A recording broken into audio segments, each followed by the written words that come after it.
Welcome to the Real Estate Secrets Podcast for healthcare professionals, hosted by Austin Hare and Nathan Palmer, who together have over 2 decades of real estate knowledge and investing. Hey, ladies and gentlemen, welcome back to the show. Today we have a special guest, Mike C-Roc Ciorrocco. He is the CEO of Building People, Inc. It's a consulting training company focused on mortgage and real estate world, but it is expanding to other industries as we speak. He's also the host of What Are You Made Of podcast and has done 300 recordings in the year 2020 alone. So Mike, it's a pleasure to have you on the show. How's it going, man? What's up, Austin? Thanks for having me, man. We connected on LinkedIn, and it's one of my tactics I use to network with people, especially during these times. But I'm so glad I did and had the opportunity to come on here today. Yeah, absolutely. So, I know that I think we have a couple things in common. One is that you're in like the mortgage and the real estate world, but you also like coaching people and helping people on how to essentially make their lives better, how to take ownership of their lives and their circumstances. So how's that been going? It's been going great, man. I mean, I've been in real estate. I was a real estate agent back in the early 2000s and then got in the mortgage world right before the crash in 2006 and made it through it, learned a lot through it, journaled through it. And it got me prepared for the COVID situation that we're currently in now. And and then I've been just a people builder at heart since I was a kid. Been around a lot of broken people growing up, and I just didn't want to accept the fact that it was like that. And just started focusing on ways I could help people that were struggling, because a lot of people need help. And so that's something I did as a young kid, and I just started working on it as I got older. To the point where I saw, an opportunity to make a business out of it. So I like what you said about you took a journal and you learned from it. Because I think that, Warren Buffett says history doesn't repeat itself, but it rhymes. So do you know, like looking back on that journal, what was kind of like your number one takeaway that you had from writing it that maybe you would or would have never remembered if you hadn't been writing it down? Well, I was new to the mortgage business at that time. And so I hadn't been in it that long as it was going on. So I wasn't sure if some of the things that were happening were normal. But so the good thing for me at that time, I wasn't really smart enough to journal. I wouldn't say like at that time, I think I was doing it to learn the business. And it just so happens that 2008 was happening. And so I think the biggest thing that I looked at was that when these kind of things happen, people will contract and paralyze themselves and get stuck. And if you're smart and understand to just level up and raise your activity, raise your intensity, set big, giant goals, you'll blow past those people and grab a lot of market share. And so that's what I thought about. And that's what I, really learned from 2008. I mean, that was a huge lesson for me. And that's one of the concepts that I've come up with, as far as proactive resiliency, is preparing yourself for setbacks and letdowns and difficulties. And when you prepare yourself, you don't get stuck in them. Or if you do, it's very short and you can blow past people. And that's what rocket fuel is all about, my rocket fuel concept. Okay, so let's talk about that. So being prepared, right? If we're, the inevitable or the worst case scenario, but let's just say that you are just getting in, like you're just getting into either investing in real estate, or you just bought your first house, or you're just investing in the market in the year 2008. You're getting in at the peak. How do you prepare for something like that in case like there is a shift in the economy, there is a recession? Well, I mean, if you were buying during that time, a lot of times people are looking at things going with the crowd. Like everybody was buying, right? Because it was like, man, my values are going up. They're going up. They're going up. Get in. And so they basically followed the crowd. And that's not always the best thing to do. A lot of times you should be going against the crowd. And it's just like when all this stuff's happening and then values started plummeting and people were going into foreclosure, a lot of people weren't buying. They were scared because of what just happened, when the people that were smart, they were gobbling up properties. And a lot of people have big portfolios right now because of 2008. Mm-hmm. Yeah. And so like, how would you recommend to prepare for that? Because like right now, it's easy for me to look in hindsight and be like, oh man, if only I would have waited, right? Or if only I would have been more aggressive and bought things. But like, looking into the future, is there any sort of tips that you give people to be prepared? Because like, let's just say hypothetically, you made your first real estate investment in 2008. Like, I mean, that could have wiped you out, right? Like, is there anything that you could do in that situation? Yeah. If you bought at the peak? Well, here's the thing. So being proactive, a lot of people were going in with no money down, right? And over leveraging themselves. And so it's kind of, if you're buying it as an investment for the value to go up, obviously you don't do that at the high point of the market. But if you're going in for cash flow or what have you, I would never over leverage myself in those situations. And that's what a lot of people did. I mean, we were doing mortgages, 100% mortgages, no money down. Matter of fact, there were some, believe it or not, that were over 100%. Stated loans, all these stupid things. And, if something seems too good to be true, like a lot of people, you mentioned shiny bell syndrome or something, right? Yeah, Or shiny object syndrome. Shiny object syndrome earlier. If something seems too good to be true, it usually is. And I like to stick to simplicity, basics, fundamentals. When I played baseball growing up, when I played golf, we're worried about the grip. We're not worried about the perfect swing and all these different clubs and all. What's your grip look like? What's your stance look like? Let's look at the fundamentals. And the fundamentals say, obviously it's not smart to over leverage yourself in real estate. It's also not smart to get into a transaction that you cannot afford and you have no ability to repay. And so a lot of people were doing that. That's where they got caught. And same thing in investing in commercial properties, what have you. Being over leveraged is never fun. And I think that's the way you're prepared, is to do things fundamentally sound. And that's where people get messed up. There's no complicated answers to that, Yeah, no, I agree. Yeah, a lot of people, like you said, were buying these 100% leverage or more than 100% leverage properties, which means that their monthly payment is going to be insane, but they're relying on the value to go up and they flip it. But then it sounds like you said that some people were buying it based on the cash flow numbers and just on how it would rent out. Do you think those people were able to fare a lot better during that time? Yeah, except for the people that they were renting to that were caught with their pants down. So there's always a chain reaction. But they definitely fared better, better off than the people that didn't. But, I'm looking at a lot of people that got into purchasing commercial properties after the fact, and they were the ones that were ready. And so preparing is putting money. When you make money in general, you should be shelling money over into basically a storage account, preparing for times like that. People don't think that way. Most people spend all their money. Let's face it. Very few people save money. And the people that are doing it the right way aren't necessarily taking that money at the right time and investing in something at the right time. They're doing it when everybody else is, when their friends are doing it, like the crowd. And it's very important not to do that. It's not easy. It takes courage, it takes patience, but that's what's happening. And I see it all the time. So what I do, I don't follow the crowd most of the time. Sometimes I fall into it, but for the most part, I'm looking at things that I've learned in the past and what I've seen in cycles, and understanding that when it's time there's blood in the water, it's time to be the shark. That's what I focus on. And so, I don't get into a lot of commercial real estate or whatever, but to me, it's just simple fundamentals. Yeah. And they're very closely linked. It's like usually the market goes first, residential goes later, and then commercial is like the last one to feel the full effects. But yeah, I agree. Because what I noticed personally in 2008 was there's a lot of headlines and a lot of news just saying, 401ks disappearing, retirement accounts disappearing, your wealth vanished overnight. And I just remember thinking to myself, okay, matter cannot be created or destroyed, which is a little bit abstract, but it's like in the same sense, how is wealth just disappearing? We've created it, in one form or another. How can it possibly disappear? And what I realized was it wasn't really disappearing, it was getting transferred, right? Because you bought this house at the peak and then it went down.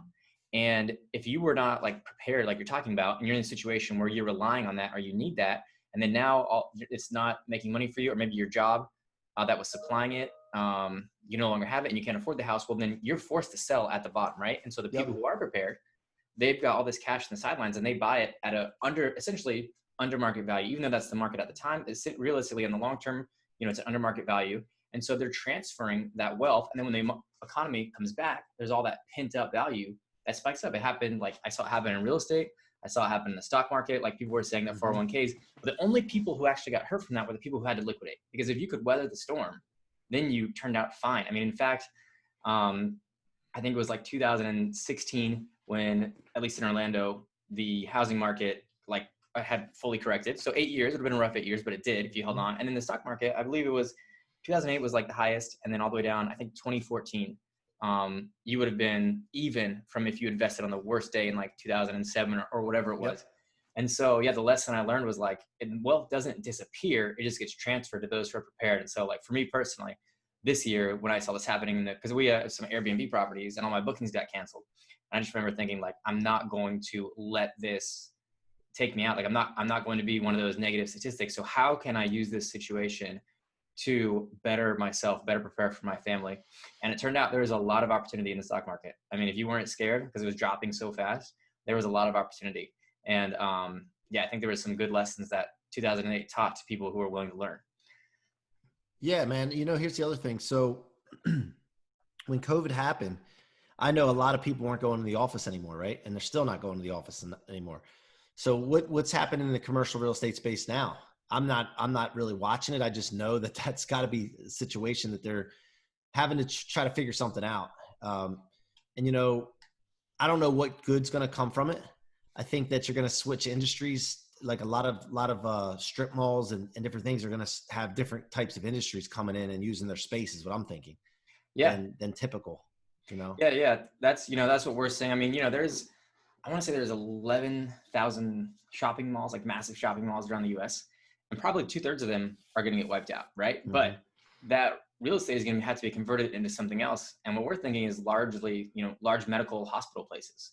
Another thing that we're seeing or at least kind of predicting is that you've got different levels of retail space. Like you've got A, you've got B, you've got C, you got D class, like some more desirable than others.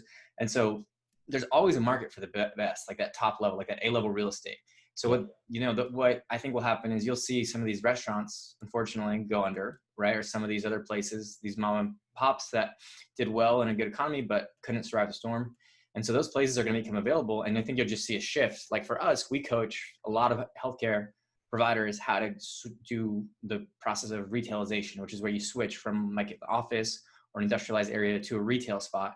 And so we think there's going to be a lot of opportunity to take those prime locations at now what would be an affordable rate. So I don't necessarily see those A locations dropping a lot, but they're just, they're going to plateau. The marginal ones will have the problems. You might see some of those C and D locations dropping.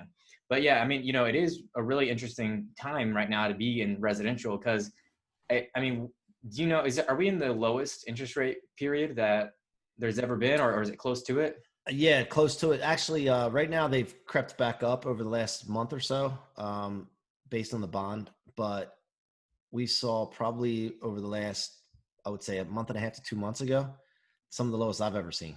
And I've been in it since 2005, 2006. So yeah, I mean, wow. Well, and what rates for that? Like 2.5 for 30 years? You guys see yeah, that? Man, I saw a couple 2.25s on some of the loans that we were doing. I know that there were some larger mortgage companies, mainly wholesale, that were lowering them, some 15 years into the ones. It was so crazy, but wow. But they were doing that. People were paying points to get that, and but in the twos, man, and 2.25. I mean, it's like, and then not to mention the lines of credit, home equity lines of credit for people that want to invest in other things. Lines of credit can be found in the twos right now. Really? And so yes, like 15-year, 30-year, what terms? They're generally what they are is the line of credit interest onlys, and they're like have a 15-year. I think I just did mine. Matter of fact, I got mine at 2 something. Wow. And I think it's an interest only for the first 15 years, and then it converts into a 15-year, which I'll never keep it that long. But so I could take money, like I got 200 grand, access to 200 grand right now that, I can invest in whatever and make more than that 2 some percent. You can do almost anything and make more than 2%. Do you know what you're going to put it towards? My businesses. Yeah, we're doing a couple different types of things, but one is a tech business. It's a startup, but I can't even believe that it hasn't been done before. I can't get into a lot of detail right now, but it's gonna be huge, and I'm excited about it. Well, when you can tell us more, I'd be really interested to hear more. Yeah, about 90 days, I could probably release a little bit more information. What are you allowed to say? What sector it's in? Yeah, it's in the business consulting sector. Okay. But yeah, definitely, it's gonna be pretty awesome. As soon as we start to talk about it, people are gonna want to get on board and get involved with it, and that's the exciting part. So. No, that's cool. Yeah. And, like with the back to interest rate thing, I think a lot of people, like at least I was scared about a recession, another housing recession. And a lot of things that were kind of, I don't know if you want to say curveballs, but like, I think three things were happening, right? Like the reason we didn't really dip into a recession, the reason we've kind of had a V-shaped recovery. Number one is that it wasn't a housing-based crisis like in 2008. So there wasn't overinflated values. A lot of people had equity built up in their home. Number two. And wait a minute, and people were being qualified on the ability to repay rather than stated loans and all the, all the bad paper that was being written, bottom line, not just on values and what have you, inflated values, but actually the buyers, the credit of the buyers. That makes a huge difference because we're very, very hard in scrutinizing borrowers now. Everybody is. So that makes a huge difference, So essentially we had more qualified people holding these loans back then. Yeah. And then the other thing was there was a move away from this urban packed, city apartment environment. And I think there was actually a significant amount of people like buying homes for the first time, or at least like buying a second home like out in the country. I know a lot of people who had homes like even here in Orlando, like 45 minutes away from the city, like outside of Windermere. I mean, people are listing their houses and they're selling in 8 hours. I mean, it's insane. Yeah. Yeah. The inventory is very, very low right now and builders are having a heyday. So until the inventory catches back up, I mean, I can't imagine having an issue. We're killing it in refis right now, obviously. And that's one of the concerns I have in my business is that our people get too comfortable and complacent chasing refinances. And then when the rates go up, then they're like, oh man, I didn't build any relationships. Not just with realtors, but financial advisors and accountants and all the people that could possibly send them purchase business. And that's something that concerns me. And that's one of the things I saw back in the day as well, when rates started to creep up. All those refi people, they start getting hungry again. So. Yeah. So is that part of what you teach people in the consulting side of things? Yeah. I mean, bottom line is that what can I control and what can I make sure, or how can I create my own economy? So I think it's the same in your line of work. Any business that you're doing, you don't want to give control up to someone else. No matter what the economy is, no matter what the politicians are doing, at the end of the day, I want to control and create my own economy.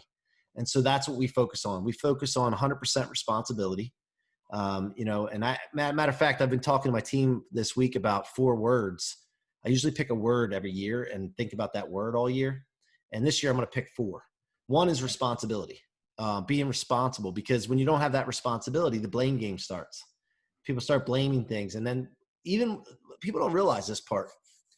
Austin, when you blame someone, it doesn't feel good for yourself. I don't know if you ever noticed that. I just thought about that today as I was talking to my team. When you blame people, you're blaming them to not take responsibility to get it off your shoulders, but it doesn't ever feel good. You're right. So the blame game, and then waiting happens when you don't take responsibility. Procrastination happens. So that's one of the main words that we're focusing on this year. And I know you like to talk about taking ownership. You said earlier before we got on air.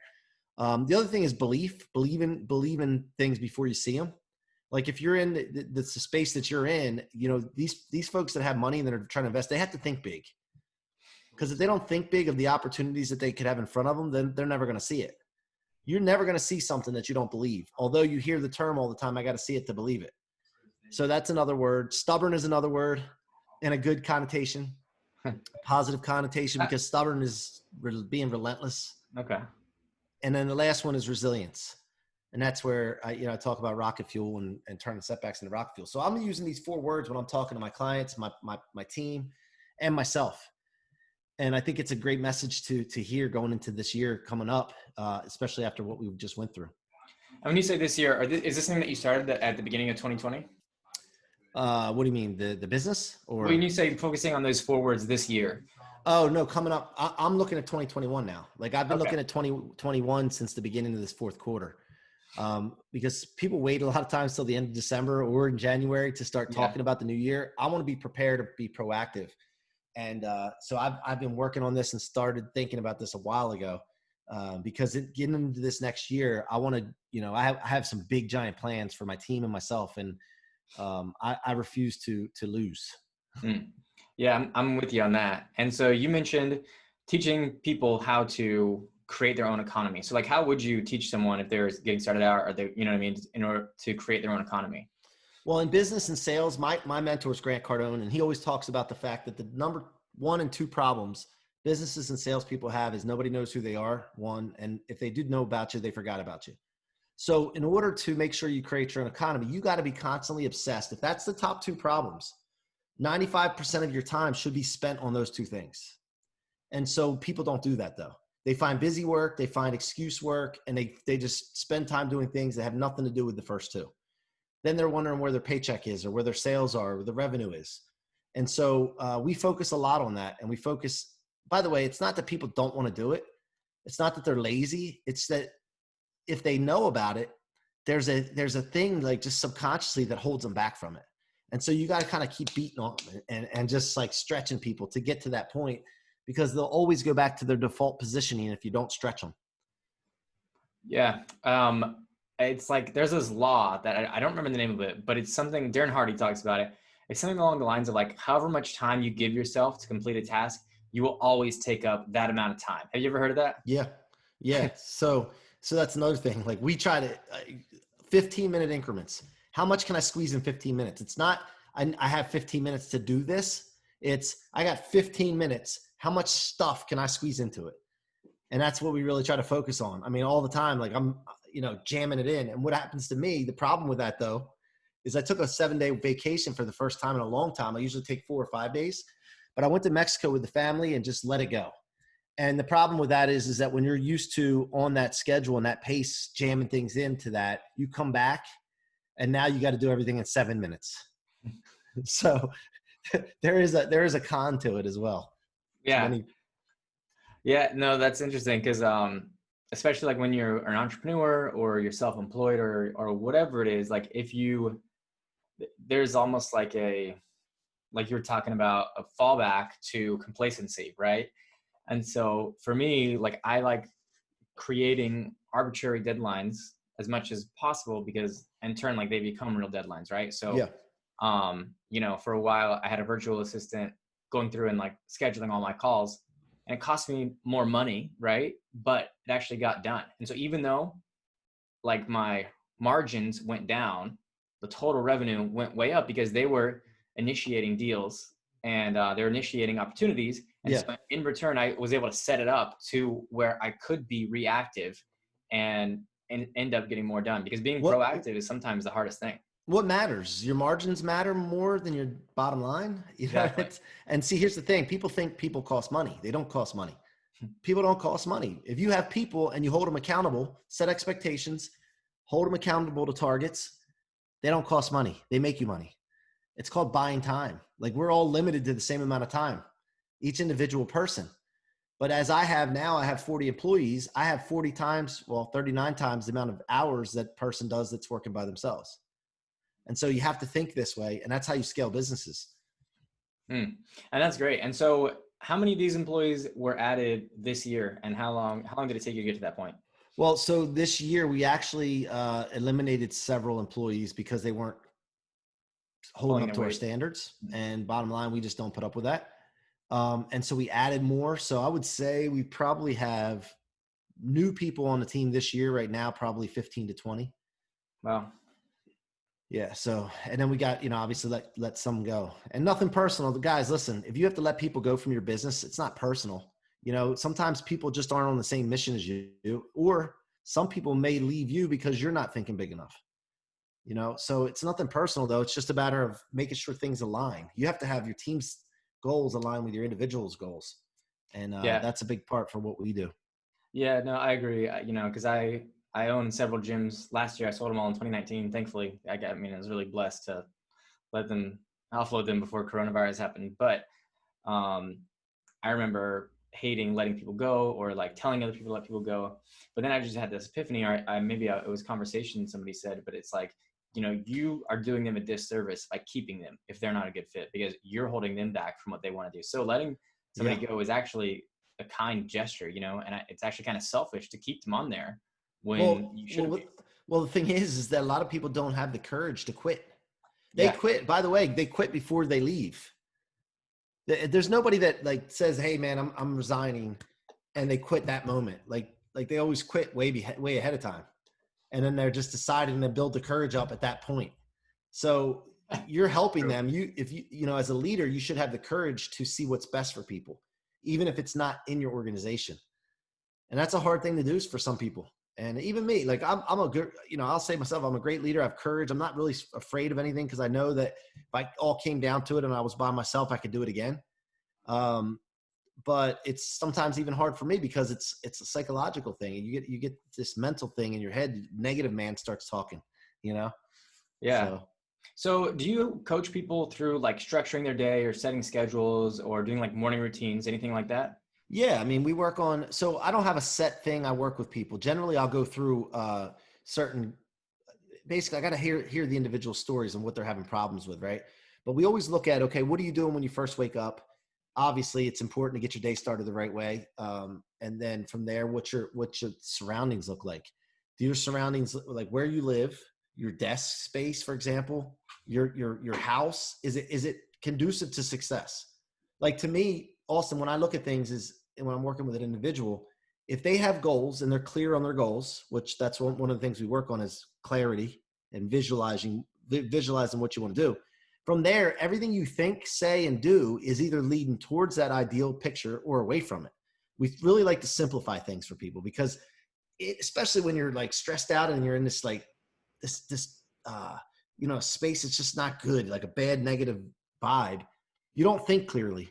And things, it seems like chaotic. So the best thing to do is simplify things, get back down to fundamentals. And that's what we start with and work on. And then we build confidence from there. That's good stuff. And so, obviously the real estate market is doing great. The mortgage market is doing great. Like you said, we had the all-time lows, but it sounds like they might be picking back up just slightly. So where do you see the residential real estate market going from here?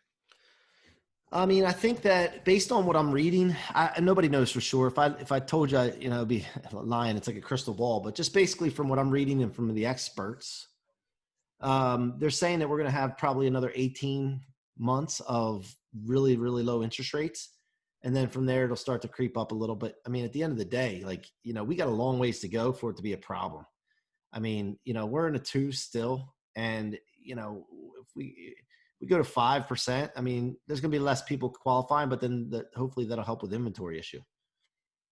And so at the end of that, at the end of 18 months, do you see, because like despite COVID, despite the 35% pullback in the market, the residential real estate has really continued to climb throughout all this. So at the end of the 18 months, do you see that market resetting a little bit and coming down, or do you think it's just going to continue to grow at this rate? Well, the thing is, right now, I don't think we've seen the repercussions of COVID in the housing market because a lot of people, they've lost their job and it takes time for them to get foreclosed on. Let's face it, foreclosure is a little tougher to complete right now. Since 2008, actually, they've changed that. So the banks are supposed to help people avoid foreclosure. So foreclosures aren't happening like this because COVID happened here. So generally, it's going to be a lagging result from what we're dealing with now. So who knows what happens when we get to the phase where we're really seeing the results of COVID and what it's done to the housing industry and the homeowners. And I really don't know. I mean, I just know we haven't seen the worst of it yet. Okay. So you're right now, it sounds like you might be stacking cash, preparing for that opportunity that might be coming. Without a doubt, man. I'm actually not just stashing cash. I'm actually taking the cash right now and putting it into different types of businesses. I believe in business. I'm very good at business. I know how to run a business. And to me, business is the fastest way to multiply my money. So when you start working with people, is there a common theme, like a number one kind of problem or mistake people are making that's like, that if anybody listening on the show, if they just did this one thing right now, that they could start to see, incremental results? Yeah. So 95% of people don't know the answer to this question.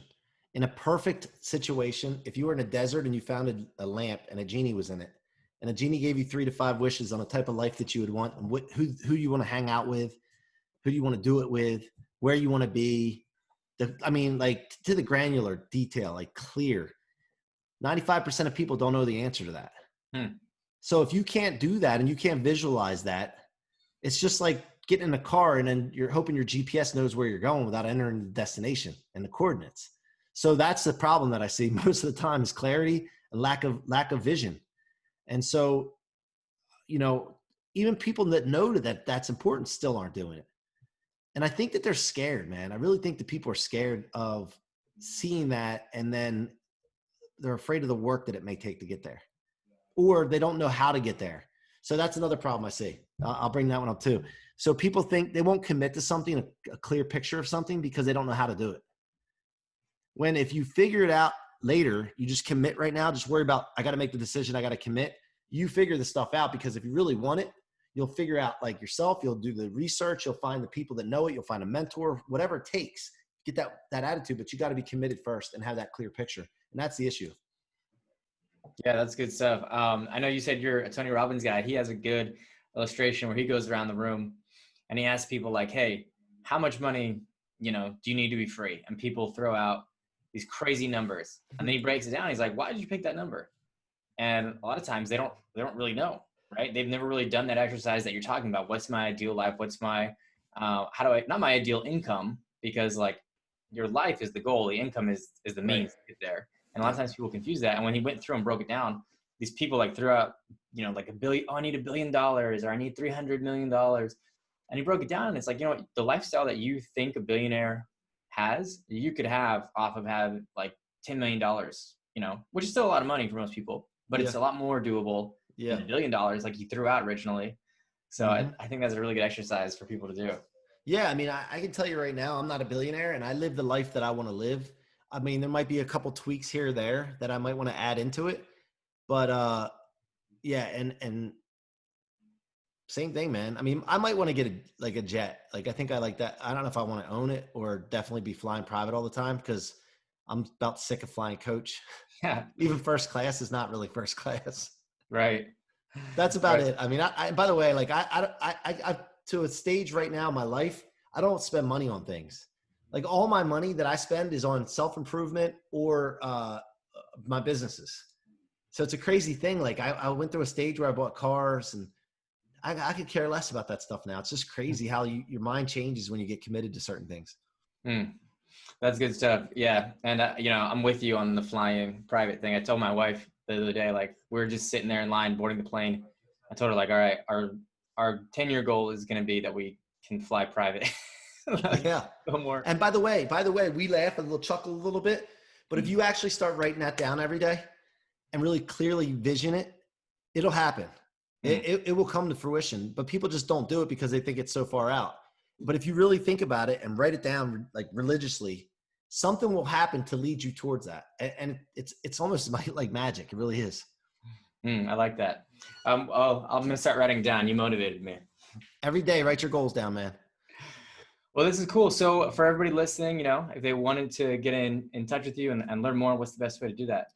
The best way to do it is on my website that I have for my book that I just launched. It's called Rocket Fuel. And that website is Mike C-Roc with no K, C-R-O-C, MikeCroc.com/book, MikeCroc.com/book. Okay. Perfect. I'll write that down and I'll add that in the show notes. So yeah, man, this is great. And it's a pleasure having you on the show. And hopefully when your tech company is revealed, we can catch up and do a follow-up interview about that. I would love to, man. Thanks for having me, Austin. Appreciate it, man. Great interview. You're welcome.